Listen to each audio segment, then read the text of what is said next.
tudo bem com vocês? Aqui quem fala é Marcelo, irmão de vocês. Esse é meu primeiro vídeo nesse canal e eu vou falar sobre um assunto muito importante para a nossa vida na fé cristã. Eu creio e tenho certeza que esse vídeo vai te ajudar a entender muita coisa sobre a convicção e a acusação. Isso vai abrir tua mente para saber separar as coisas, para saber qual é a raiz, se é a convicção ou se é a acusação, porque os dois têm uma finalidade, ok?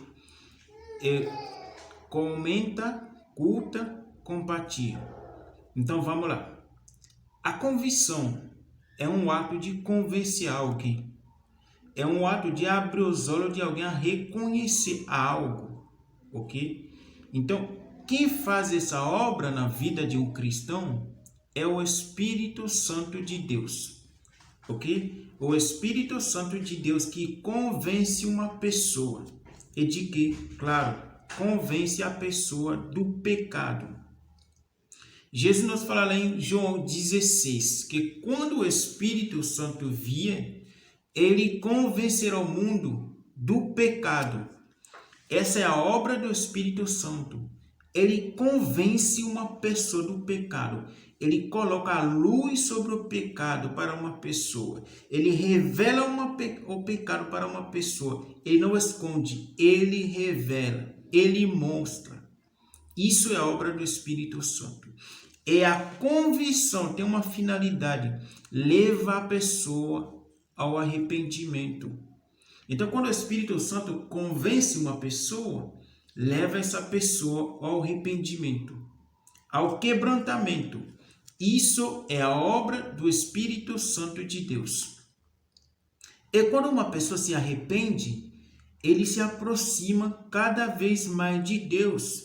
Ele reconhece o amor de Deus. Ele reconhece mais o perdão de Deus. Ele reconhece mais a paciência de Deus.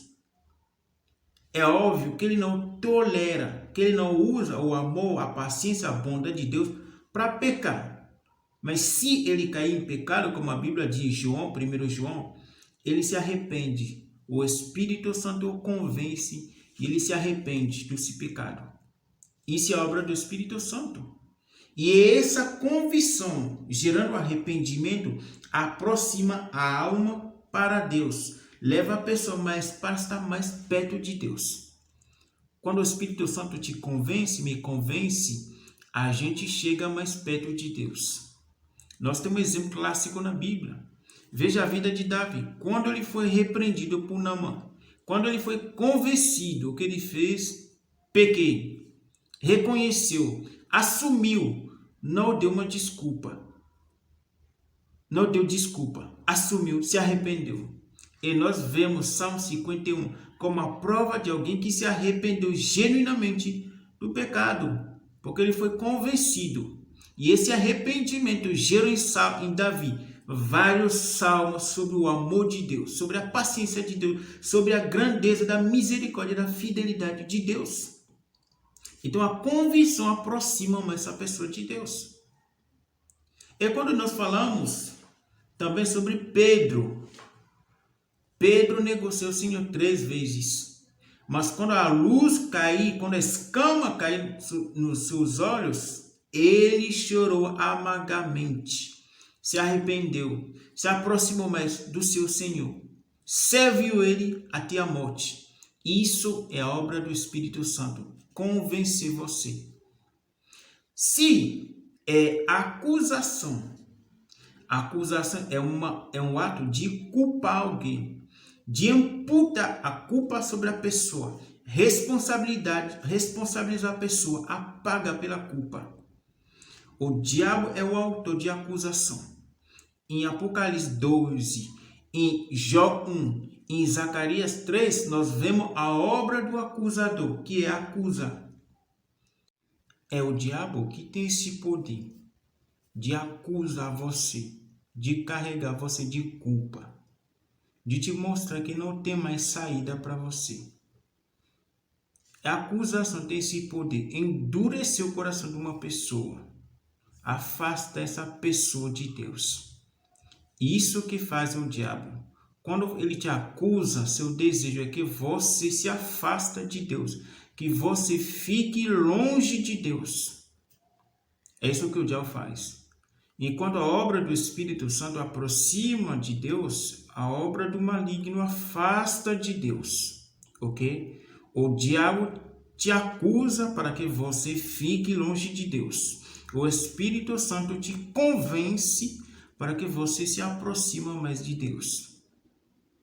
Então, é dois autores diferentes, com trabalho diferente. Um quer matar, outro quer salvar. O Espírito salva e o diabo mata.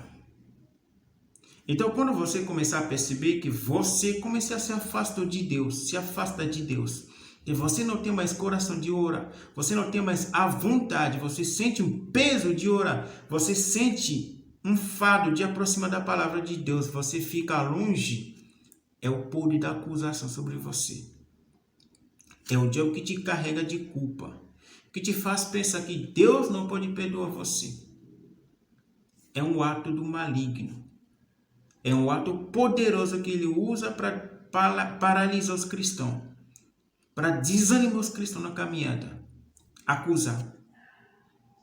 Então, quando você começar a sentir isso, a Bíblia ensina como combater a acusação do diabo. E no próximo vídeo eu vou falar sobre isso. Como vencer as acusações do maligno. Porque a palavra de Deus não prometeu que não existe mais acusação nem condenação para os que estão em Cristo. E como combater a acusação? Nós vamos ver isso no próximo vídeo. Que Deus te abençoe. E no próximo vídeo a gente se vê.